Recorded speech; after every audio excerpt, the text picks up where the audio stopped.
লেখনির পাত্রগুলো এতটাই বেশ জমা হয়েছে যে লেখনির পাত্রগুলো এক জায়গা থেকে আরেক জায়গায় বয়ে নিয়ে যাওয়ার জন্য 700 উটের প্রয়োজন হবে। তো মহব্বত করে বলুন, হযরত আলী যদি গোটা কোরআনের তাফসীর করতো তাহলে কত উটের প্রয়োজন হতো? ও মুসলমান বাবাজিরা আমার শুনে রাখুন, ও ভাই আমার মনে রেখে দিন, আমি বোঝানোর জন্য এই হাদিসটা আমি আপনাদিগকে শুনিয়েছি। হযরত আলী কাররামাল্লাহু ওয়াজহাহুকে রাসূলুল্লাহ বলেছেন, আমি হলাম মদিনার জ্ঞান শহর, আর ওই জ্ঞান শহরের দরওয়াজা হলো আমার আলী। ও ভাই আমার মনে রেখে দিন, আল্লাহ পাক রাসূল সাল্লাল্লাহু আলাইহি ওয়াসাল্লামের ওই সাহাবী হযরত আলী কাররামাল্লাহু ওয়াজহাহু 7টা আয়াতের তাফসীর করেছেন, এতটা লম্বা হয়েছে। আমি শুরুতে একটা হাদিস শুনিয়েছিলাম, আম্মা আয়েশা সিদ্দিকা রাদিয়াল্লাহু আনহা সাহাবীদেরকে লক্ষ্য করে বলেছিলেন, ও সাহাবীরা তোমরা শুনে রাখো, রাসূলের গোটা আদর্শটাই হলো গোটা কোরআন শরীফ। জোরে বলুন সুবহানাল্লাহ।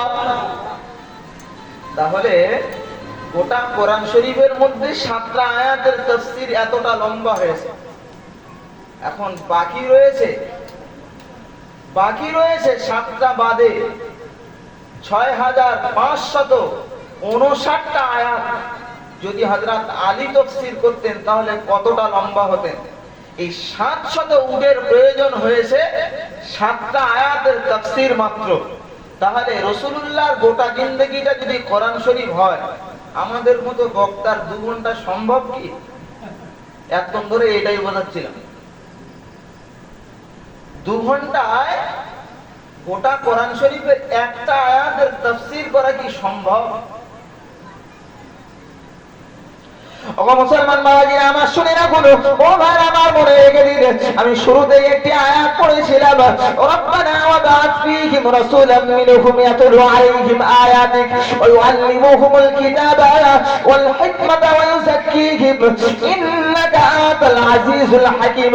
ভাই আমার মনে রাখুন, আল্লাহ পাকের কোরআন শরীফের ভিতরে মহান আল্লাহ পরিষ্কার জানিয়ে দিয়েছেন, ও মুসলমানেরা মনে রাখুন, রাসূলুল্লাহ সাল্লাল্লাহু আলাইহি ওয়াসাল্লাম একদিন সাহাবীরা জিজ্ঞাসা করেছেন, ইয়া রাসূলুল্লাহ, ইয়া হাবিবাল্লাহ, হুজুর আপনি কবে থেকে নবী?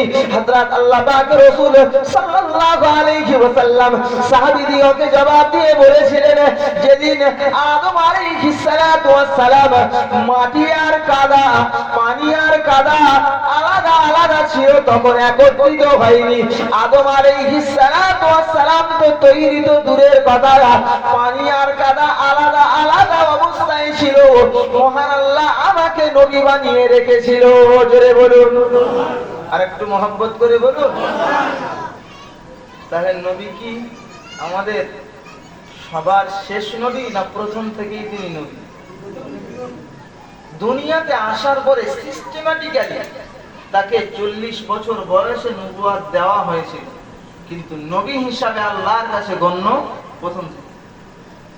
ভাই, এই নবীর উম্মত হওয়ার জন্য কত নবীরা চেয়েছিল যে আমরা নবী মুহাম্মদ সাল্লাল্লাহু আলাইহি ওয়াসাল্লামের উম্মত হব, এই ওয়াজ শুনেছি না?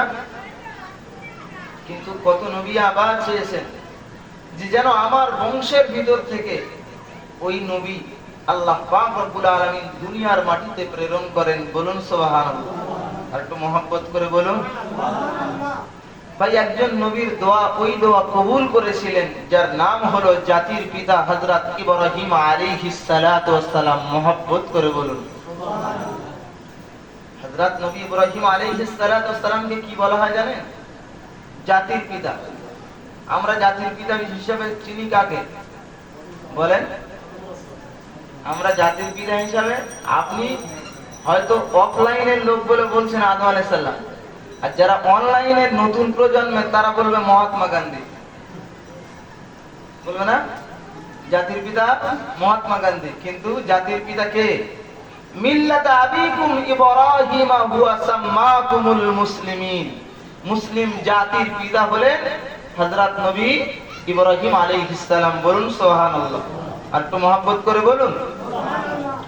ওগো মুসলমান বাবাজিরা আমার শুনে রাখুন, ও ভাইরা আমার মনে রেখে দিন, হযরত নবী ইব্রাহিম আলাইহিস সালাতু ওয়াস সালাম, ভাইরা আমার মনে রাখুন, হাজরে আসওয়াদের উপরে দাঁড়িয়ে তিনি কাবা ঘর গাচ্ছিলেন, আর বেটা ইসমাঈল আলাইহিস সালাতু ওয়াস সালামকে সঙ্গে করে নিয়ে, ও মুসলমানেরা মনে রাখুন, আল্লাহ পাকের নবী হযরত ইব্রাহিম আলাইহিস সালাতু ওয়াস সালাম হাজরে আসওয়াদের উপরে দাঁড়িয়ে তিনি আল্লাহর শাহী দরবারে দোয়া চেয়ে বললেন, রব্বানা ওয়া বা'আথ ফীহিম রাসূলাম মিনহুম ইয়াতলু আলাইহিম আয়াতিক ওয়া ইউআল্লিমুহুমুল কিতাবা ওয়াল হিকমাতা ওয়া ইউযাক্কিহিম ইন্নাকা আনতাল আজিজুল হাকীম। জোরে বলুন।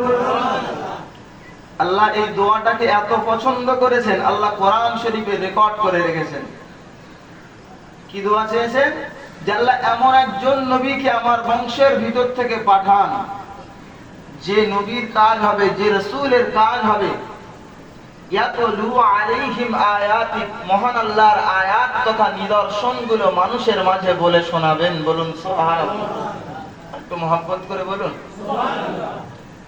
ওগো মুসলমান বাবাজিরা আমার শুনে রাখুন, ও ভাইরা আমার মনে রেখে দিন, আল্লাহ পাকের হাবিব সাল্লাল্লাহু আলাইহি ওয়াসাল্লাম ধরা পৃষ্ঠে আসবেন। ভাইরা আমার মনে রাখুন, একের পর এক নবী আর রাসূলুল্লাহর জন্য দোয়া চেয়েছিলেন। ওজন্য কোরআন শরীফের ভিতরে মহান আল্লাহ আয়াত কোট করে রেখেছেন। আল্লাহ পাকের হাবিব সাল্লাল্লাহু আলাইহি ওয়াসাল্লাম পাক জবানিতে জানিয়েছেন, আল্লাহ পাকের রাসূল জানিয়েছেন, সাউখবিরুকুম বিআউয়ালি আমরি আনা দাওয়াতু ইব্রাহিম ওয়া বাশারাতু ঈসা আলাইহিস সালাম। ও সাহাবীরা মনে রাখো, আমি রাসূলুল্লাহ তোমাদেরকে জানিয়ে দিলাম, আমার জন্য দোয়া করেছিলেন আমার পিতা হযরত ইব্রাহিম আলাইহিস সালাম, আর আমার জন্য সুসংবাদ দিয়েছিল আমার পূর্বের নবী হযরত ঈসা আলাইহিস সালাম। জোরে বলুন। আমার জন্য দোয়া করেছিল হযরত নবী ইব্রাহিম আলাইহিস সালাম, আর আমার পূর্বের নবী আমার জন্য সুসংবাদ দিয়েছিল। তার মানে প্রত্যেকটা নবী রাসূলের জন্য আগমনের জন্য সুসংবাদ, খোশ খবরি জানিয়েছিলেন। বলুন আর একটু মহব্বত করে বলুন। আমরা তো এই কথা অনেকবার শুনেছি। প্রিয় রাসূল সাল্লাল্লাহু আলাইহি ওয়াসাল্লাম তিনি যখন হযরত আব্দুল্লাহ রাদিয়াল্লাহু আনহু ঔরস থেকে হযরত আমিনার গর্ভে আসবেন, সেই দিনের তারিখটা ছিল আউয়ালুর রজবা ওয়া লাইলাতুল জুমআ, রজব মাসের প্রথম তারিখ আর জুমআর রাত। বলুন সুবহানাল্লাহ। হযরত আব্দুল্লাহ রাদিয়াল্লাহু আনহু তিনি তো রাসূলুল্লাহ 6 মাস অবস্থায় পেটে রয়েছেন, তিনি তো ইন্তেকাল করেছেন, কিন্তু মায়ের গর্ভে রাসূলুল্লাহ এসেছেন আউয়ালুর রজবা ওয়া লাইলাতুল জুমআ, রজব মাসের প্রথম তারিখ জুমআর রাতে। যদি এইটা হিসাব করা হয় রজব মাস থেকে আর রবিউল আউয়াল মাস পর্যন্ত সময় সাপেক্ষ, আপনাকে হিসাব করলে দেখা যাবে 8 মাস 11 দিন। কত? 8 মাস। সাধারণভাবে যারা বয়স্ক মানুষ রয়েছেন, বলুন 8 মাসে বাচ্চা কোনোদিন পুষ্ট হয়? একটু অপুষ্টি হয় না, একটু রোগা হয়, হয় ওজনে কম হয়, না হয় কোনো রোগ বালাই থাকে, তাই না? কিন্তু রাসূলুল্লাহ জন্ম নিলেন একেবারে একজন সুস্থ সুস্ত্রী একজন শিশু হিসাবে রাসূলুল্লাহ ধরা পৃষ্ঠে জন্মগ্রহণ করেছেন। বলুন সুবহানাল্লাহ। আর একটু মহব্বত করে বলুন সুবহানাল্লাহ। ও মুসলমান বাবাজিরা আমার শুনে রাখুন, ও ভাইরা আমার মনে রাখুন, আল্লাহ পাকের রাসূল সাল্লাল্লাহু আলাইহি ওয়াসাল্লাম তিনি আগমন করেছেন। ভাইরা আমার মনে রাখুন, না না আমি আপনাদেরকে বোঝাতে চাইছি, ইতিহাস বলাও আমার উদ্দেশ্য নয় বাবা। ইতিহাস আপনারা অনেক শুনেছেন। আল্লাহ পাকের রাসূল সাল্লাল্লাহু আলাইহি ওয়াসাল্লাম ধরা পৃষ্ঠে তিনি আসবেন, আল্লাহ পাকের হাবিব সাল্লাল্লাহু আলাইহি ওয়াসাল্লাম তিনি ধরা পৃষ্ঠে আসবেন। না না আমেনার দেহের কোনো পরিবর্তন হয়নি বাবা, আমেনা যেমন ছিল তেমনই রয়ে গেছে। আল্লাহ পাকের রাসূল যেদিনেই তিনি জন্মগ্রহণ করবেন সেদিনেই তিনি আমেনা বললেন, আমি যে আমেনা, আমি যে গর্ভবতী এখনো পর্যন্ত বুঝতে পারিনি। বলে সুবহানাল্লাহ। আর একটু মহব্বত করে বলুন। আচ্ছা, আমরা যখন মায়ের পেটে ছিলাম কেউ বুকে হাত দিয়ে বলতে পারবে যে মায়ের পেটে যখন ছিলাম আমার মায়ের পেটের অবস্থা অন্যরকম হয়েছে? পারবেন? কেন বলেন? এই এখন সোশ্যাল মিডিয়ার জামানা, সোশ্যাল মিডিয়ার জামানা। আপনি নেট খুলবেন, এই যারা শ্রেণী যারা আছে অফলাইনের মুরব্বী গোছের মানুষ, তাদের জীবনটা একরকম, আর যাদের হাতে এই যন্ত্রটা আছে তাদের জীবন আরেক রকম। ঠিক বলছি না ভুল কথা বলেন? কিন্তু এই মোবাইলটা হওয়ার পরে কিতনা মানুষ ইসলামী থেকে শুরু করে আর দুনিয়াবি ফিতনায় জড়িয়েছে তার একটা নেই। মোবাইল খুলুন, রসুল সম্পর্কে আপনাকে কি ধারণা আপনাকে দেবে, যে যুক্তিতে আপনার ধারণা দেবে আপনি ভেবেও খুঁজে পাবেন না। ও মুসলমান বাবাজিরা আমার শুনে রাখুন, ও ভাইরা আমার মনে রেখে দিন, আপনি মোবাইল খুলে দেখুন, এক বক্তায় বলবে রাসূলুল্লাহ নূর, আর একজন চ্যালেঞ্জ করে বলবে রাসূলুল্লাহ মাটি, একজন বলবে রাসূলুল্লাহ আমাদের মতো, আর একজন বলবে রাসূলুল্লাহ বড় ভাই। ও ইমানদার মুসলমান মনে রাখা দরকার, আর একজন বলবে শুধু রাসূলুল্লাহ শুধু রিসালাতের দায়িত্ব পেয়েছিল সেজন্যই আমাদের চাইতে শুধুমাত্র আলাদা, আর একজন বলবে রাসূলুল্লাহ এত সম্মানের, আল্লাহর পরের স্থানে রাসূলুল্লাহর স্থান, শুধু এই স্থানটা দিতে দিতে সেই ব্যক্তি আল্লাহর স্থানে রাসূলুল্লাহকে বসিয়ে দেবে। ঠিক বলছি না ভুল? মোবাইল খুললে এরকম কথা আছে না? নেই? আছে না? প্রচুর আছে। কিন্তু আপনি এর সলিউশন পাবেন কোথায়? সলিউশন এক সময় ছিল, যেটাকে আমরা উইথড্র করে, যেটাকে আমরা একেবারে অগ্রাহ্য করে, সেটা আমরা বয়কট করার মতো করে ফেলেছি। আচ্ছা, এক শ্রেণী যারা বলছে রাসূলুল্লাহ শুধু বেশি বেশি আমাদের মতো, কুল ইন্নামা আনা বাশারুম মিসলুকুম ইউহা ইলাইয়া, রাসূলের কাছে ওহী আসে, আমাদের কাছে ওহী আসে না। যদি ঘুরিয়েই প্রশ্ন করা হয়, আপনাদের মতো রাসূলের কাছে ওহী আসে, ওটাকেই মানলাম, তাহলে রাসূলুল্লাহর জন্মের ব্যাপারে রাসূলুল্লাহর মায়ের পেট উঁচু? জোরে বলেন। আপনার পেট উঁচু হয়নি, তাই তো? না হয়েছিল? আর যারা বলছে তাদের পেট, তাদের মায়েদের পেট উঁচু হয়েছে না হয়নি? কেন? আপনি জানবেন কোন বস্তু একটা জায়গায় রাখলে সেই জায়গাটা দখল হয়ে যায়, সেই জায়গাটা দখল হয়ে যায়, সেই জায়গাটা থেকে আর কিছু করা যায় না। মোবাইলটা এখানে রাখলাম, এই জায়গাটা কি দখল হলো না হলো না? এর উপরে আর কিছু রাখা যাবে বলে মনে হয়? আর আচ্ছা, এই জায়গায় এই বাল্বের লাইটটা পড়ছে, এর উপরে জায়গা দখল হয়েছে বলে মনে হয়? কথা বলেন। রাসূলুল্লাহ হলেন নূর, বলুন সুবহানাল্লাহ। নূর বাংলা মানে হলো আলো। আলো কোনোদিন জায়গা দখল করে না, জোরে বলুন সুবহানাল্লাহ। আর একটু মহব্বত করে বলুন। আর বস্তু সর্ব অবস্থায় জায়গা দখল করে, ওজন্য আমরা হলাম সৃষ্টিগত গুণমানে মাটির, সেজন্য মায়ের পেটে আমরা জায়গা দখল করেছিলাম। আর রাসূলুল্লাহ হলেন নূর, সেজন্য রাসূলুল্লাহ মায়ের গর্ভে জায়গা দখল, জোরে বলেন, জায়গা দখল করেননি। সেজন্য রাসূলুল্লাহ আমাদের চাইতে স্বতন্ত্র, এক না আলাদা? কথা বলেন। ও মুসলমান বাবাজিরা আমার শুনে রাখুন, ও ভাইরা আমার মনে রেখে দিন, আল্লাহ পাকের হাবিব সাল্লাল্লাহু আলাইহি ওয়াসাল্লাম ধরা পৃষ্ঠে আসবেন। ভাইরা আমার মনে রাখুন, আল্লাহ পাকের রাসূল সাল্লাল্লাহু আলাইহি ওয়াসাল্লাম মায়ের গর্ভে রয়েছেন 12ই রবিউল আউয়াল, কেউ বলেছেন 11ই রবিউল আউয়াল, রাতের বেলা তিনি রাত গড়িয়ে পড়ছেন। আসমান থেকে গায়েবী খবর আমেনাকে শুনিয়ে দেওয়া হচ্ছে। ভাইরা আমার মনে রাখুন, কারা যেন বলছে, ও আমেনা তোমার নসিব বড় ভালো, তোমার খুশ নসিব। ও আমেনা মনে রেখে দাও, তোমার গর্ভে আজকে যিনি আসতে চলেছেন দিন দুনিয়ার বাদশা, আখিরি জামানার নবী মুহাম্মদুর রাসূলুল্লাহ। জোরে বলুন আর একটু মহব্বত করে। মাত্র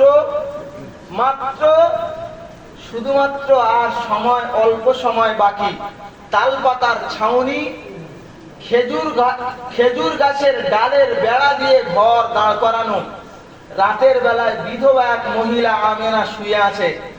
তিনি জানেন না আমার পেটে বাচ্চা রয়েছে, রাতের বেলা আর যদি এরকম খবর শুনলে ভয় লাগবে না? লাগবে না? লাগবে তো, স্বাভাবিক লাগবে।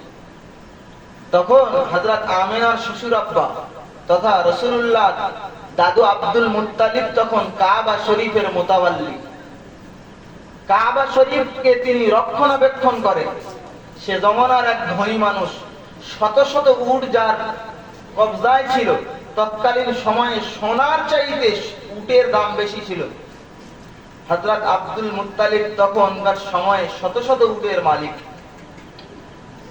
ও মুসলমান বাবাজিরা আমার শুনে রাখুন, দাদু আব্দুল মুত্তালিব রাদিয়াল্লাহু আনহু, ভাই আমার বোনের রাখুন, তখন তিনি নানা কাবা শরীফের মুতাওয়াল্লি, চাবিটা হযরত দাদু আব্দুল মুত্তালিবের হাতে থাকে আর কাবা শরীফকে তিনি রক্ষণাবেক্ষণ করে। ও মুসলমানেরা মনে রাখুন, আল্লাহ পাকের রাসূল সাল্লাল্লাহু আলাইহি ওয়াসাল্লাম কাবা শরীফের চত্বরে রাসূলুল্লাহর দাদু শুয়ে রয়েছেন। কারা যেন কাবা শরীফের মাতাবের বাইরে কারা যেন ফুসফুস করে আওয়াজ করে কথা বলছে। কাবা শরীফের চত্বরের বাইরে কারা যেন ছোট্ট ছোট্ট আওয়াজে কথা বলছে। এখনকার সময়ে পাখা চালিয়ে দিলে, ফ্যান চালিয়ে দিয়ে ঘরের দরওয়াজায় এঁটে শুলে বাইরে যদি মানুষ মারাও যায় খবর পাওয়া যায় না, তাই না? কিন্তু তখন নিঝুম নিরালা ফাঁকা জায়গা, পাহাড়ি এলাকা, এমনি পাহাড়ি এলাকায় আওয়াজ একটু বেশি ছোটে। সেই সময়ে দাদু আব্দুল মুত্তালিব রাদিয়াল্লাহু আনহু ওখানে শুয়ে রয়েছেন, ফিসফিস করে আওয়াজে কথা বলছেন। তো দাদু আব্দুল মুত্তালিব শুনতে পেয়েছে। ও মুসলমান বাবাজিরা আমার শুনে রাখুন, ও ভাই আমার মনে রেখে দিন, দাদু আব্দুল মুত্তালিব আস্তে করে উঠে বললেন, তোমরা কারা, একটু কি তোমাদের পরিচয় দেবে? তারা আস্তে আস্তে দাদু আব্দুল মুত্তালিবের কাছে এসে বলল, কে তুমি, তোমার পরিচয় কি? দাদু আব্দুল মুত্তালিব বললেন, আমি হলাম কাবা শরীফের মুতাওয়াল্লি, আমার নাম হলো আব্দুল মুত্তালিব। জোরে বলুন, আমার নাম আব্দুল মুত্তালিব। কি খবর, এত রাত্রে তোমরা এসে এখানে কথা বলছো কেন? খবরটা কি? তো বললো, মুত্তালিব একটা খবর নিতে এসেছি। খবরটা কি জানো? তো বলছে কি? তো বলছে এই কুরাইশ বংশটা কোন দিকে একটু কি বলতে পারো? তো বলছে কেন, কি হয়েছে অন্তত বলো। তো বলছে আমরা তাওরাতে পড়েছিলাম একটা বাচ্চা আজকে রাতেই জন্মগ্রহণ করবে। সেই রাতটা আমাদের ভুল হয়নি, আজকেরই রাত। সেজন্য সন্ধান নিতে এসেছি যারা আমাদের ধর্মকে পাল্টিয়ে দেবে। যেই শিশু, সেই শিশু আজকে জন্মগ্রহণ করবে, ওজন্য আতুর ঘরে তাকে শেষ করে দেওয়ার চক্রান্তে আমরা এসেছি। বলুন নাউযুবিল্লাহ, একটু জোরে বলুন। আচ্ছা, দাদু আব্দুল মুত্তালিব ঠিক থাকতে পারবে?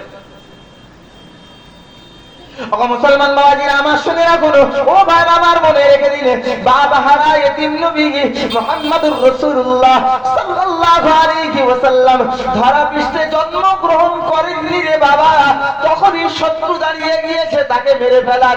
ওই ইমানদার মুসলমান মনে রাখা দরকার, আল্লাহ পাকের হাবিব সাল্লাল্লাহু আলাইহি ওয়াসাল্লাম তখন ধরা পৃষ্ঠে আসেননি। দাদু আব্দুল মুত্তালিব আস্তে আস্তে আমেনার ঘরের দিকে অগ্রসর হয়ে বললেন, ও আমেনা, ও আমেনা, মনে রেখে দাও, তোমাকে একটা খবর শুনিয়ে যাই। আমেনা মনে রাখো, তুমি হয়তো জানো না, তোমার গর্ভ থেকে দিন দুনিয়ার বাদশাহ মুফাক্কারে মওজুদা মুহাম্মদুর রাসূলুল্লাহ সাল্লাল্লাহু আলাইহি ওয়াসাল্লাম ধরা পৃষ্ঠে জন্মগ্রহণ করতে আসছেন। জোরে বলুন। তাকে ছোটবেলায় মেরে ফেলার জন্য চক্রান্তবাজেরা এখন থেকেই চক্রান্ত শুরু করে দিয়েছে। দাদু আব্দুল মুত্তালিব বললেন, কুরাইশ বংশ উল্টো দিকে দেখিয়ে দিয়ে বললেন ওই দিকটাতে। ভাই, সেদিকটা তো কুরাইশ বংশ ছিল, তবে বলো যে কুরাইশ বংশ খুঁজছিল সে কুরাইশ বংশ। গ্রামে এরকম হয় না, লস্কর বংশ দু জায়গায় থাকে, আছে না? যে লস্কর বংশ খোঁজা হয়, লোকে বুঝতে না পারার কারণে অন্যদিকে ঘুরিয়ে দেয়, কিন্তু দাদু আব্দুল মুত্তালিব বুঝতে পারার পরেও কুরাইশ বংশ অন্যদিকে দেখিয়ে দিয়েছে। কিন্তু কথাটা মিথ্যা কথা বলেনি, ওদিকেও কুরাইশ বংশ আছে। তবে যে কুরাইশ বংশ ওরা খুঁজছে সেই কুরাইশ বংশের দিকে পাঠান। দাদু আব্দুল মুত্তালিব আস্তে করে ঘটনাটা সব খুলে আমেনার কাছে শুনিয়ে দিল। আচ্ছা, এরপরে আমেনা এবারে ঠিক থাকবে রাতের বেলা? প্রথম তো একটা খবর, তারপরে দাদু আব্দুল মুত্তালিবের এত বড় একটা খবর। আমেনার মতো মেয়ে, একজন বিধবা, ঠিকঠাক আর থাকতে পারে কি? ওগো মুসলমান বাবাজিরা আমার শুনে রাখুন, হযরত দাদু আব্দুল মুত্তালিব রাদিয়াল্লাহু আনহু, ভাইরা আমার মনে রাখুন, খবরটা যখন শুনিয়ে দিয়েছেন হযরত আম্মা আমেনা রাদিয়াল্লাহু আনহা, যার চোখের পাতা দুটো এক জায়গায় হয় না। ও মুসলমান মনে রাখুন, চোখের পাতা আর এক জায়গায় হয় না। ঘুম তো আসা দূরের কথা, ঘুমের লেশ মাত্রই আসে না। হযরত দাদু আব্দুল মুত্তালিব রাদিয়াল্লাহু আনহু চলে গেলেন। হযরত আমেনা ঘরের ভিতরে একাকী বসবাস করছেন। বাবা রাতের বেলায় সকাল গড়িয়ে এসেছে, সুবহে সাদিকের আভা পরিষ্কার হয়ে এসেছে।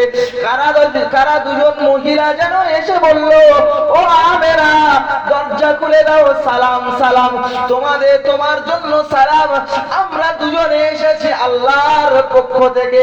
জোরে বলুন। সহজে দরজা খুলতে ইচ্ছা হবে? আগে যা শুনে রেখেছে, কথা বলেন, সহজে আর দরজা খুলতে ইচ্ছা হবে না। হযরত আম্মা আমেনা রাদিয়াল্লাহু আনহা সাহস করে বললেন, তোমরা কারা? আর তারা তখন দুজনে বললেন যে আমরা দুই মহিলা।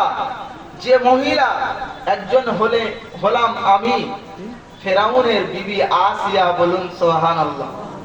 কোরআন যার ব্যাপারে সাক্ষী দিয়েছে, আমানুমরাআতা ফিরাউন, সূরা তাহরিমের আয়াত খুলে দেখুন। আসিয়া ফেরাউনের স্ত্রী হলেও তিনি ছিলেন ঈমানদার। বলুন, আর একটু মহব্বত করে বলুন। আর আরেকজন হলেন হযরত নবী ঈসা আলাইহিস সালাতু ওয়াস সালামের মা মারইয়াম। জোরে বলুন সুবহানাল্লাহ।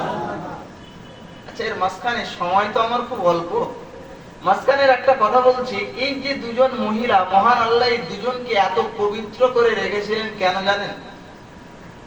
দুনিয়াতে এই দুটো মহিলার কোন পুরুষই স্পর্শ করতে পারেনি। বলুন সুবহানাল্লাহ। আমি কথা ছাড়িয়ে বলবো, প্রশ্ন আপনাদের থাকলে উত্তরও আমার কাছে আছে।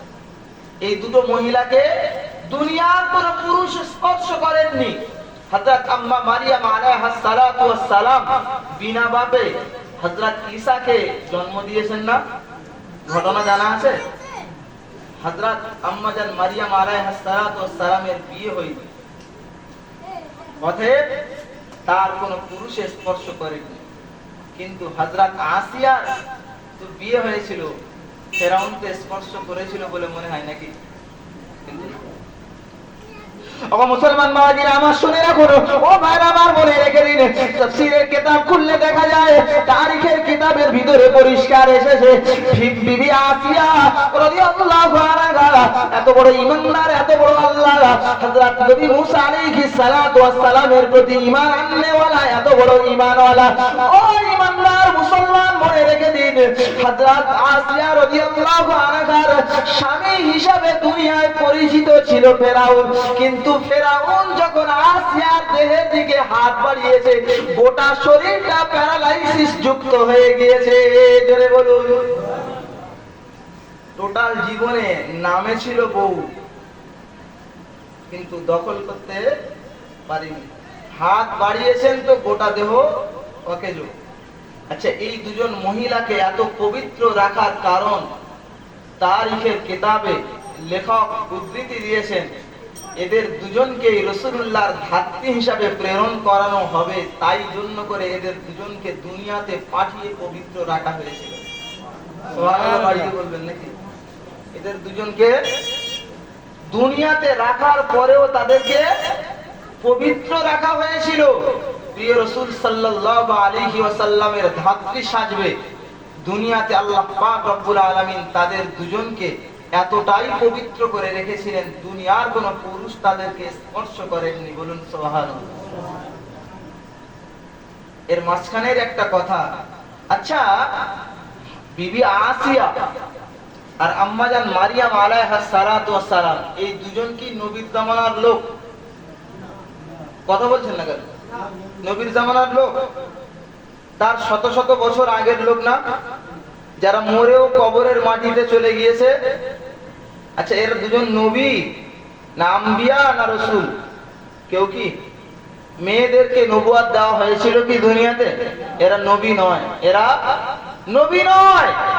একজন হলেন নবীর মা, একজন বিশ্ব কুখ্যাত শয়তানের স্ত্রী আসিয়া। এই দুজনকে আল্লাহ শত শত বছর আগে যাদের ঈমানের সঙ্গে মৃত্যুবরণ করিয়ে দিয়েছিল, শত শত বছর পরে রসুলের ধাত্রী হিসাবে আল্লাহ তাদের দুজনকে জান্নাত থেকে পাঠিয়ে দিয়েছিল। আজ সমাজের অনেক ইন্টারনেট হুজুর আছে, বলার অভাব নেই যে রাসূলুল্লাহ সাল্লাল্লাহু আলাইহি ওয়াসাল্লাম কবরে মারা গেছে। আছে না নেই? এই দুজন মহিলা যদি জীবিত থাকতে পারে, আল্লাহ পাক যদি জীবিত রেখে দুনিয়াতে আবার প্রেরণ করতে পারেন, তাহলে মুহাম্মদুর রাসূলুল্লাহকে দুনিয়াতে মারা গেছেন। কথা বলেন। ও মুসলমান মাওলানা, আমার শুনে না বলো, ও ভাই আমার মনে রেখে দিলে কোরআন শরীফের ভিতরে পরিষ্কার মহান আল্লাহ যেমন জানিয়েছেন, আল্লাহ পাকের রাসূল তার পাক জবানিতে জানিয়েছেন, ইন্নামা হারামা আলাল আরদি আন তাকুলা আজসাদুল আম্বিয়া। আল্লাহ পাকের রাসূল সাল্লাল্লাহু আলাইহি ওয়াসাল্লাম পরিষ্কার করে জানিয়ে দিয়েছেন, ও আমার সাহাবীরা তোমরা মনে রাখো, ইন্নামা হারামা আলাল আরদি, জমিনের জন্য মহান আল্লাহ হারাম করে দিয়েছেন, আনতাকুলা খাওয়া হারাম করে দিয়েছেন, আজ সাদাল আম্বিয়া নবীদের দেহকে। জোরে বলুন, আর একটু মহব্বত করে বলুন। আপনি নেট খুলুন, বলবেন নবী কবরে মারা গেছে, বলবে না? বলবে না? আচ্ছা, আমার এতক্ষণ কথার বিশ্বাসে কি আপনাদের মনে হয় রাসূলুল্লাহ মারা গেছেন? কথা বলেন না কেন? রাসূলুল্লাহ তার পাক জবানে বলছেন যে ইন্নামা হারামা আলাল আরদি আন তাকুলা আজসাদাল আম্বিয়া। ও সাহাবীরা, আল্লাহ পাক নবীদের দেহকে মাটির জন্য খাওয়া হারাম করে দিয়েছেন। বলুন, আর একটু মহব্বত করে বলুন সুবহানাল্লাহ। আচ্ছা, এত একটা সহিহ পর্যায়ের হাদিস ইমাম বুখারী রাহমাতুল্লাহ আলাইহি বুখারীর ভিতরে উল্লেখ করে একদম কোট করে লিখে দিয়েছেন, তারপরেও কোন দুঃখে আর কোন হিংসাত্মক মনোভাবে আজকে সমাজের মাটিতে এটা প্রচার করা হয় রাসূলুল্লাহ মারা গেছেন, আমার তো মাথায় আসে না। আচ্ছা, যারা বলে রাসূলুল্লাহ মারা গেছেন তাদের দ্বারাই নবী দিবস করা বেদাত বলবে, এ কথা কি মুখে একটুও বাঁধবে বলে মনে হয়? কথা বলেন। আচ্ছা, এই জায়গায় আমরা যে বসেছি, এই জায়গায় আমরা যে বসেছি, এখানটায় কোনো উল্টো পাল্টা কোনো কথা এই পর্যন্ত শুনতে পেয়েছি? রসুলকে নিয়ে আলোচনা হয়নি, রসুলের বিরাদাত, রসুলের জন্ম নিয়ে আলোচনা হয়েছে তো। কিন্তু কিছু মানুষ রয়েছে রসুলের বেলাদাত শরীফকে ব্যঙ্গ করে এমন কথাও পর্যন্ত তাদের কেতাবে লিখেছে, রসুলের জন্মদিবস পালন করা আর শ্রীকৃষ্ণের সং করা সমান। নাউজুবিল্লাহ বলেন না? তাহলে আমরা এই পর্যন্ত এখানে বেলাদাত শুনেছি, এবারে শুনি আমরা রসুলের বেলাদাতের ঘটনা বললে যদি দোষ হয়, কোরআন শরীফে মহান আল্লাহ প্রচুর নবীর ব্যাপারে তাদের জন্ম বৃত্তান্ত কোরআন শরীফে আল্লাহ মওজুদ করে রেখেছেন। বলুন সুবহানাল্লাহ, আর একটু মহব্বত করে বলুন। ও মুসলমান বাবাজিরা, আমার শুনে রাখুন, ও ভাই আমার মনে রেখে দিন, হযরত নবী ঈসা আলাইহিস সালাতু ওয়াস সালাম, যার মায়ের কথা এক্ষুনি আমি আপনাদিগকে শোনাচ্ছিলাম বাবা, যিনি হলেন বিনা পিতায় তাকে মহান আল্লাহ দুনিয়াতে পাঠিয়েছিলেন। ও মুসলমান বাবাজিরা, আমার শুনে রাখুন, আল্লাহ পাকের নবী ঈসা আলাইহিস সালাতু ওয়াস সালাম মহান আল্লাহ দুনিয়াতে ভূমিষ্ঠ করবেন, দুনিয়াতে পাঠাবেন। আল্লাহ পাকের নবীর আম্মা হযরত মারইয়াম আলাইহিস সালাতু ওয়াস সালাম মহান আল্লাহ হযরত জিবরিলকে পাঠিয়ে দিয়ে তার গর্ভের ভিতরে রূহ ফুৎকার করে দিয়েছেন। জোরে বলুন সুবহানাল্লাহ। কোরআন শরীফে সূরা মারইয়াম খুলে দেখুন, পরিষ্কার এই কথা উল্লেখ আছে। হযরত নবী ঈসা আলাইহিস সালাতু ওয়াস সালাম মায়ের গর্ভে তিনি অবস্থান করে রয়েছে, জিবরিল আমিন আলাইহিস সালাতু ওয়াস সালামের ফুৎকারের বাবার কথা। বলুন সুবহানাল্লাহ। আস্তে আস্তে হযরত আম্মাজান মারইয়াম গর্ভবতীর সময়, গর্ভের বয়স, হামিলার বয়স যখন আস্তে আস্তে বেড়ে চলেছে, সাধারণত পেট একটু উঁচু হবে নাকি? উঁচু হচ্ছে। আচ্ছা, গ্রামের মানুষ কি বলবে বলেন দিন? গ্রামের মানুষ কি বলবে? যে বিয়ে হয়নি, সাধারণ ভাবে যতই বলুক দুনিয়ার মানুষ কি বিশ্বাস করবে বলে মনে হয়? ও মুসলমান বাবাজিরা আমার শুনে রাখুন, ও ভাই আমার বলে রেখে দিন, হযরত আম্মা জান মারিয়াম আলাইহিস সালাতু ওয়াস সালামকে মহান আল্লাহ পরিষ্কার জানিয়ে দিয়েছেন, হে মারিয়াম তুমি চিন্তা ভাবনা করবে না। গ্রামের মানুষ দেশের মানুষ তোমায় যাই বলে বলুক, না না, দেশের মানুষ একের পর এক হযরত মারিয়ামকে শুনিয়ে দিয়ে বলল, ও মারিয়াম তুমি শোনো না, তুমি তোমার খালুর কাছে বাইতুল মুকাদ্দাসে থাকতে, তুমি ওই খালুর সঙ্গে ব্যভিচার করে তোমার জন্ম হয়েছে ওই বাচ্চার, তুমি কেন এখনো মিথ্যা কথা বলছো? পরিষ্কার খুলে বলে দাও, পরিষ্কার খুলে বলে দাও, এখনো কেন মিথ্যা কথা বলছো? তিনি বললেন, না, এরকম কাজ আমার দ্বারায়, আর হযরত নবী জাকারিয়া আমার খালু, তিনি তো একজন নবী, তার দ্বারায় এরকম কাজ সম্ভব নয়। ঘটনা বিশাল লম্বা। হযরত নবী ঈসা আলাইহিস সালাতু ওয়াস সালামের আম্মা মারিয়াম আলাইহিস সালাতু ওয়াস সালাম যখন দেশের মানুষ একের পর এক বদনাম দিতে লাগলো, আল্লাহ পাক রব্বুল আলামিন বললেন, তুমি চলে যাও, জঙ্গলে চলে যাও। ও মুসলমান বাবাজিরা আমার শুনে রাখুন, ও ভাই আমার বলে রেখে দিন, হযরত আম্মা মারিয়াম আলাইহিস সালাতু ওয়াস সালামকে মহান আল্লাহ জঙ্গলের দিকে পাঠিয়ে দিলেন। ভাই আমার মনে রাখুন, জঙ্গলের ভিতরে তিনি অবস্থান করে রয়েছেন।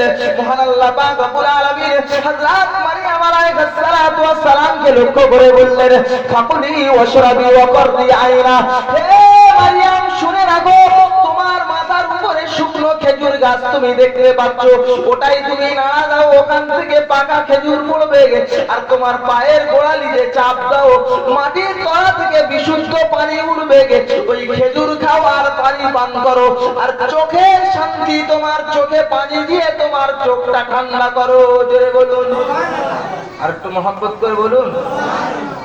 তিনি দিন কাটায়, দিন যায়, দিন আসে। আস্তে আস্তে আম্মা জান মারিয়াম আলাইহিস সালাতু ওয়াস সালাম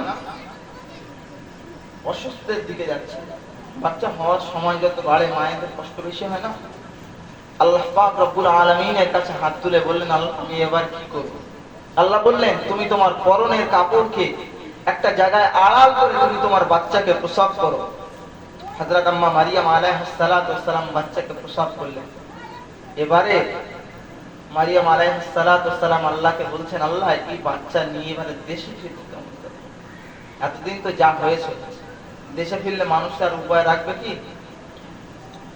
ও মুসলমান বাবাজি আমার শুনে রাখুন, ও ভাই আমার মনে রেখে দিন, আল্লাহ পাক রব্বুল আলামিন হযরত মারিয়ামকে শিখিয়ে দিলেন, এ মারিয়াম তুমি শুনে রাখো, তোমার বাচ্চাকে নিয়ে তুমি গ্রামের দিকে চলে যাও, আর গ্রামের মানুষেরা যদি তোমায় কোনো কথা বলে, গ্রামের মানুষদিগকে লক্ষ্য করে বলবে, ইন্নী নাযারতু লির-রহমানি সাওমা, আমি আল্লাহর জন্য কথা না বলার রোজা রেখেছি। বলুন সুবহানাল্লাহ। কে শিখিয়ে দিলেন? আল্লাহ শিখিয়ে দিলেন। হযরত মারিয়াম আলাইহিস সালাতু ওয়াস সালাম এসে বললেন, এ বাচ্চা আমার, তবে আমার বিয়ে হয়নি। বলল, মারিয়াম চালাকি বন্ধ করো, কোথায় কি করেছো সেটা আমাদের কাছে পরিষ্কার বলে দাও। হযরত মারিয়াম আলাইহিস সালাতু ওয়াস সালাম ওদেরকে শুনিয়ে দিলেন, ইন্নী নাযারতু লির-রহমানি সাওমা, আমি আল্লাহর জন্য কথা না বলার রোজা রেখেছি। বলল, মারিয়াম তুমি রোজা রাখার আর জায়গা খুঁজে পাওনি, কথা না বলার রোজা রেখেছো? ও মুসলমান বাবাজি আমার শুনে রাখুন, আল্লাহ পাকের কোরআন শরীফের ভিতরে মহান আল্লাহ পরিষ্কার করে জানিয়ে দিয়েছেন, এ দুনিয়ার মানুষ তোমরা শুনে রেখে দাও, হযরত মারিয়াম আলাইহিস সালাতু ওয়াস সালামকে একের পর এক মানুষ যা ইচ্ছা তাই বলে যায়। মারিয়াম আলাইহিস সালাতু ওয়াস সালাম অত্যন্ত চিন্তিত, ওরে বাচ্চা রয়েছে। মহান আল্লাহ হযরত মারিয়ামকে শিখিয়ে দিয়ে বললেন, হে মারিয়াম তুমি ওদেরকে বলো আমি কথা না বলার রোজা রেখেছি, তোমাদের যদি কোনো কথা জিজ্ঞাসা করার ইচ্ছা হয় তোমরা এই কোলের দুগ্ধপোষ্য শিশুকে তোমরা জিজ্ঞাসা করে নাও। জোরে বলুন, দুগ্ধপোষ্য শিশুকে জিজ্ঞাসা করে নাও। কোলের শিশু হযরত মারিয়াম আলাইহিস সালাতু ওয়াস সালাম ইশারা করে বললেন, তোমাদের জিজ্ঞাসা করার যা ইচ্ছা আছে একে জিজ্ঞাসা করো। মানুষ হাসবে না? হাসবে না? একটা বাচ্চা দুধ খায়, সে একেবারে তার 40-42 দিন বয়স, সে আবার কি করে কথা বলবে? তবু মারিয়ামের কথা একের পর এক, কোনো কথা তো শুনিনি, একটা কথা আমরা শুনে দেখি। একটা লোক এসে হযরত মারিয়ামের কোলের বাচ্চাটাকে জিজ্ঞাসা করতে লাগলো, তোমার পরিচয় দাও, তোমার পরিচয় দাও। ও মুসলমান বাবাজিরা আমার শুনে রাখুন, কোরআন খুলে পরিষ্কার দেখুন, কোরআন শরীফে মহান আল্লাহ পরিষ্কার করে জানিয়ে দিয়েছেন। ওই কোলের বাচ্চা নবী ঈসা আলাইহিস সালাতু ওয়াস সালাম জানিয়ে দিয়ে বললেন, ক্বালা ইন্নী আবদুল্লাহ আতানিয়াল কিতাবা ওয়া জাআলানি নাবিয়্যান ওয়া জাআলানি মুবারাকান আইনামা কুনতু ওয়া আওসানি বিস সালাতি ওয়াজ যাকাতি মা দুমতু হাইয়া। করে বলুন। কোলের বাচ্চা জবাব দিয়ে বললে যে ক্বালা ইন্নী আবদুল্লাহ, আমি হলাম আল্লাহর বান্দা, আতানিয়াল কিতাব, আল্লাহ আমার উপরে আল্লাহ কিতাব নাযিল করবেন, ওয়া জাআলানি নাবিয়্যান, আল্লাহ আমাকে নবী বানাবেন। একটু মহব্বত করে বলুন, আর একটা আওয়াজ দিয়ে বলুন। কতদিন বয়স? মাত্র 40 দিন বয়স। জবাব দিয়ে দিলেন, ওরা একেবারে পুরো নিশ্চুপ। আচ্ছা, এই পর্যন্ত যে ঘটনাটা আমি শুনিয়েছি, নবী ঈসার জন্ম না জন্ম না? একটু ব্রেন দিয়ে ভাবুন, এটা নবী ঈসার জন্ম তো। তা নবী ঈসার জন্মের কথা মহান আল্লাহ যদি কোরআনে উল্লেখ করে উম্মতে মুহাম্মাদীকে পড়বার জন্য নির্দেশ দেন, তাহলে আমাদের নবী হযরত নবী ঈসার চাইতে তো মর্যাদাবান নাকি? তার আলোচনা করলে যদি দোষের হয়, এ কি হিংসাত্মক মনোভাব না বিদ্বেষমূলক মনোভাব, না মনের ভিতরে কুফরিয়ানা রীতিনীতি আসে? একটু ভাবতে অবাক লাগে নাকি? কথা বলেন।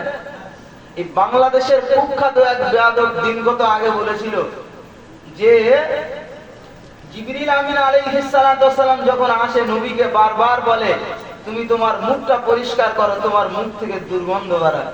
একটু নাউজুবিল্লাহ বলেন। সরওয়ারে কায়নাতের মুখ থেকে সর্ব অবস্থায় মিশকে আম্বারের খুশবু বের হতো। জোরে বলুন সুবহানাল্লাহ। মুখ দুর্গন্ধ হবে বলে রাসূলুল্লাহ পরিষ্কার হাদিসে তিনি কাঁচা পেঁয়াজ এবং কাঁচা রসুন খাওয়া থেকে তিনি বিরত থাকতেন।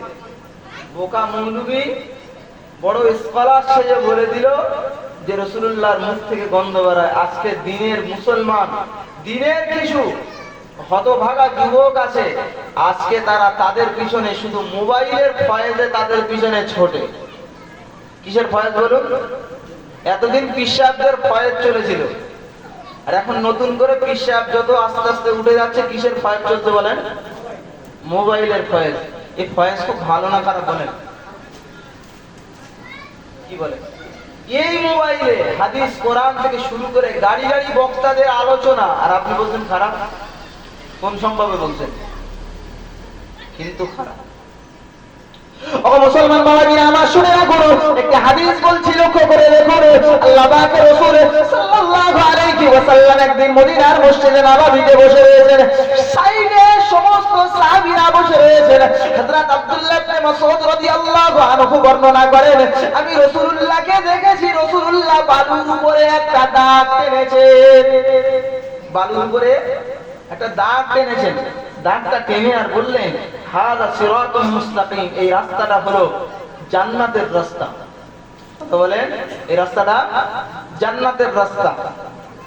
রাসূলুল্লাহ ওর পাশে শাখা স্বরূপ আরো ছটা ছটা করে 12টা দাগ টানলেন, টেনে বললেন, ওয়াকালা হাযা সুবুল, এগুলো এক একটা রাস্তা। একটা একটা রাস্তার উপরে আরো ছটা করে দাগ টানলেন, টেনে বললেন, এটাও এক একটা রাস্তা। তাহলে 6 6 36, 36 দোকানে বলেন 72, মাঝখানের দাগটা ধরে 73। কিয়ামতে দল হবে কটা? রাসূলুল্লাহ দাগ টেনে বুঝিয়েছেন। এই দাগ টেনে বললেন, এই যে 73টা দল দেখতে পাচ্ছ, শুধু মাঝখানের রাস্তাটা আল্লাহর রাস্তা, আর বাদবাকি সাইডে আমি যে রাস্তাগুলো তোমাদের টেনে দেখিয়েছি, এগুলো এক একটা রাস্তা। কিন্তু কুল্লু সাবিলু মিনহুমা শাইতান, প্রত্যেকটা রাস্তায় এক একটা শয়তান দাঁড়িয়ে আছে। ও মুসলমান বাবাজি আমার শুনে রাখুন, ও ভাই আমার মনে রেখে দিন, আমি আপনাদেরকে হাদিস দিয়ে বোঝাতে চাইছি। আল্লাহ পাকের রাসূল সাল্লাল্লাহু আলাইহি ওয়াসাল্লাম বলেছেন, জাওয়াতু আলা আবওয়াবি জাহান্নাম মান আদাবাকুম ইলাইহা কাদাফু ফিহা। আল্লাহ পাকের রাসূল পরিষ্কার করে জানিয়ে দিয়েছেন, ও সাহাবীরা মনে রেখে দাও, এগুলো এক একটা রাস্তা, তবে এক একটা রাস্তায় প্রতিটি শয়তান দাঁড়িয়ে আছে। এই শয়তানগুলো লেবাসধারী শয়তান, যে শয়তানগুলো জাহান্নামের দোরগোড়ায় দাঁড়িয়ে মানুষদিগকে জান্নাতের দিকে আহ্বান করছে। জাহান্নামের দোরগোড়ায় দাঁড়িয়ে কোথায় আহ্বান করছে? জান্নাতের দিকে আহ্বান করছে। আমাদের পাশাপাশি কোটরাখালী নদী, চুনাখালী নদী, ক্যানিং নদী, কোন লোক নদীর মাঝখানে হাবুডুবু খাচ্ছে আর পাড়ে থাকা ব্যক্তিদেরকে ডেকে বলছে যে ভাই তোমরা এখানে আসো, আমি তোমাদেরকে পরিত্রাণ দেবো। কোন বুদ্ধিমান লোক আছে নদীর মাঝখানে ওর সাথে গিয়ে পরিত্রাণ পাওয়ার আশায় ছুটবে? কথা বলেন না কেন? যাবে কি? তাহলে রসুল বললেন সে জাহান্নামের দোরগোড়ায় দাঁড়িয়ে আছে, মানুষ দিগকে কোন দিকে ডাকছে? কোন দিকে? জান্নাতের দিকে ডাকছে। জাহান্নামের দোরগোড়ায় দাঁড়িয়ে রসুল বললেন মান আদাবাকুম ইলাইহা ফাদাফুহু ফিহা, আমি রসুল তোমাদেরকে জানিয়ে দিলাম তাদের আহ্বানে যারা সাড়া দেবে তাদেরকে নিয়ে আর ও সামেত জাহান্নামায় যাবে। তাহলে আজকে সমাজে সেটাই তো পরিলক্ষিত হয়। নিজেই ভালো করে কোরআন পড়তে পারলো না, নিজেই ভালো করে হাদিসের ব্যাখ্যা বুঝলো না, নিজেই ভালো করে হাদিস থেকে শুরু করে রাসূলের প্রতি একের পর এক মুস্তাকি করে চললো, সেই ব্যক্তি জান্নাতের পথে দেখাচ্ছে, জান্নাতের পথ দেখাচ্ছে। আর কিছু যুবক আছে মোবাইলের ফয়েজে সেই জান্নাতের পথে ছুটছে। একটু বুকে হাত দিয়ে বলবেন ওটা জান্নাতের পথ না জাহান্নামের পথ? কথা বলেন, জাহান্নামের পথ নয়। ও মুসলমান বাবাজি আমার শুনে রাখুন, ও ভাই আমার মনে রেখে দিন, ওজন্য আল্লাহ পাকের রাসূল সাল্লাল্লাহু আলাইহি ওয়াসাল্লাম পরিষ্কার করে জানিয়ে দিয়েছেন আখেরি জামানায়, শেষ জামানায় এমন এক জামানা তোমাদের কাছে চলে আসবে ইনতিজাইয়ান তাদউহু বিকবদিল উলামা। আল্লাহ পাকের রাসূল সাল্লাল্লাহু আলাইহি ওয়াসাল্লাম পরিষ্কার করে জানিয়ে দিয়েছেন আলেমদের অন্তর থেকে ইলমকে টেনে বাহির করে নেওয়া হবে। আলেমদের অন্তর থেকে ইলমকে টেনে বাহির করে নেওয়া হবে। হাদিসের ব্যাখ্যায় পরিষ্কার বলা হয়েছে, তার মানে হলো ভালো ভালো আলেমদেরকে আল্লাহ মওত দিয়ে দেবেন, ভালো ভালো আলেমদেরকে আল্লাহ মওত দিয়ে দেবেন। আর যারা থাকবে ইত্তাখাযুন নাসা রুকসান জুহালা, তারা হবে জাহেল, তারা হবে অজ্ঞ, তারা হবে মূর্খ। তার মধ্যে আমিও একজন আসামি ভাই। তারা যখন স্টেজে বসবে বিরাট হুজুর সাজবে, তাদের কাছে একটা কথা জিজ্ঞাসা করা হবে, একটা ফতোয়া জিজ্ঞাসা করা হবে, একটা মাসলা জিজ্ঞাসা করা হবে। ও তখন চিন্তা ভাবনা করে দেখবে যে আমি তো পারবনি, আর যদি একবার বলি পারবনি তাহলে এদেশের এই গ্রামের লোক আর মনে হয় পরের বছর দাওয়াত করবেন। এরকম চিন্তা ভাবনা আছে না নেই? হয়তো আপনারা বক্তা নয়, আপনাদের চিন্তা ভাবনা হয় না, কিন্তু আমরা যারা বক্তা আছে আমাদের চিন্তা ভাবনা খুব হয় যে পরের বছর আর মনে হয় দাওয়াত হবে না। সেজন্য যা ইচ্ছা কেতাবে থাক আর নাই থাক ছেড়ে দিল। রাসূল বলছেন ফাকতুহু ফাফতাহু বিগাইরি ইলমিন, তারা ফতোয়া দেবে বিনা ইলমে। কিসে? বিনা ইলমে। ইলম তাদের কাছে থাকবে না। একটা ফতোয়া জিজ্ঞাসা করা হলো, চট জলদি বলে দিল সেটা কেতাবে আছে না নেই, শুধু একবার বললেই হতো যে আমি জানি না। এটা খুব লজ্জাজনক ছিল ওর জন্য। আরে ভাই আমি তো ফেরেশতা না আর আমি নবী নয় যে আমার সব জানা থাকবে। আপনি এসে হঠাৎ জিজ্ঞাসা করলেন, ভাই আমি দেখে বলবো, আপনি ফোন করবেন আমি জানিয়ে দেবো, লজ্জার কিছু আছে?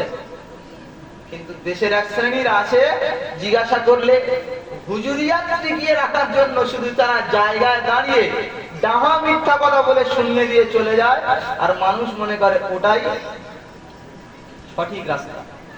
ও মুসলমান বাবাজি আমার শুনে রাখুন, আল্লাহ পাকের রাসূল সাল্লাল্লাহু আলাইহি ওয়াসাল্লাম ওই হাদিসের শেষে পরিষ্কার জানিয়েছেন, ও সাহাবীরা মনে রেখে দাও আমি রাসূলুল্লাহ সাল্লাল্লাহু আলাইহি ওয়াসাল্লাম তোমাদেরকে জানিয়ে দিলাম ফাদাল্লুনা ওয়া আদাল্লুন, ওরা নিজেরা গোমরাহ আর তোমাদেরকে গোমরাহ করে ছাড়বে।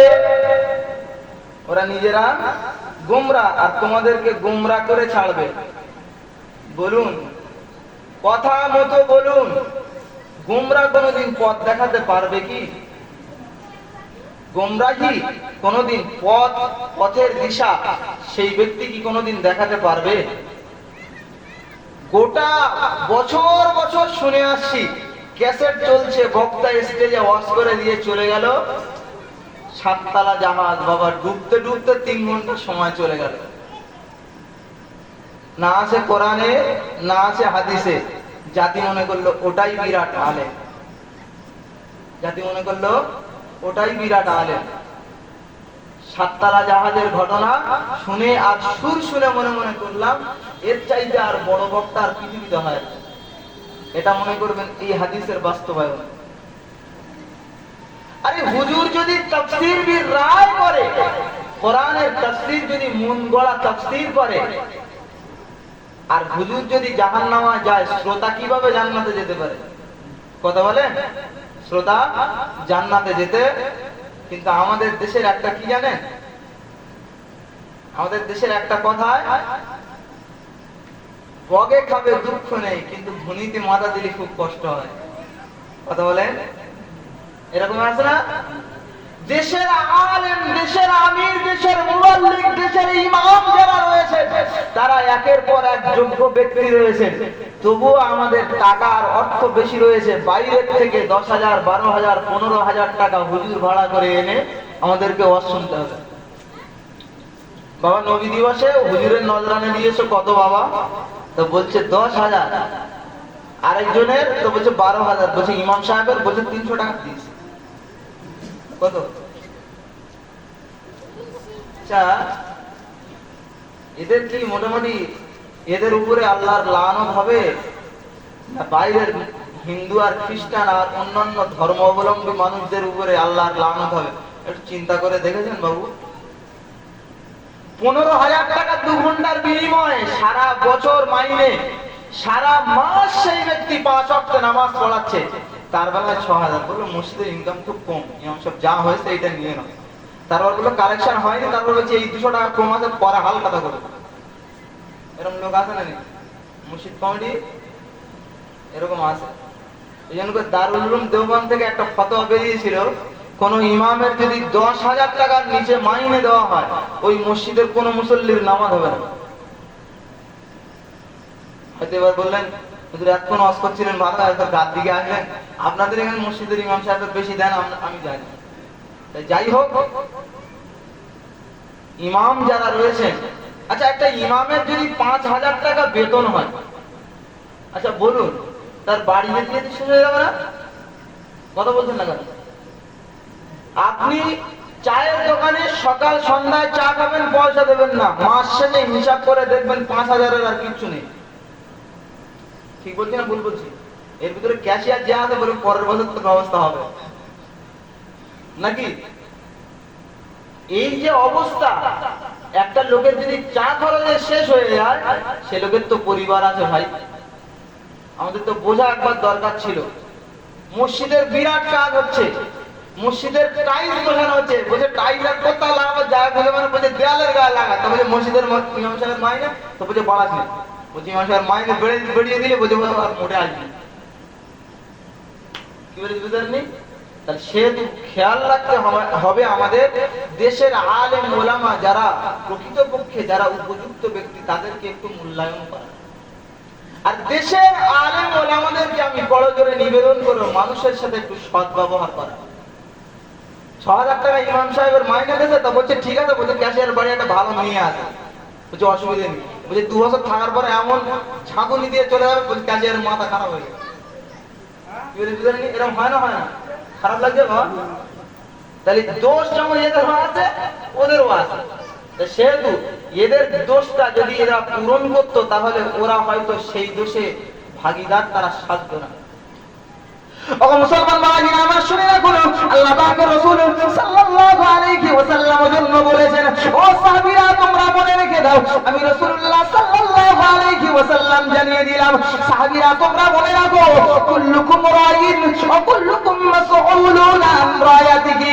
ও সাহাবীরা তোমরা মনে রাখো, সমাজের এক এক ব্যক্তিকে আমি আল্লাহ এক এক দায়িত্বের উপরে বর্তিয়ে রেখেছি।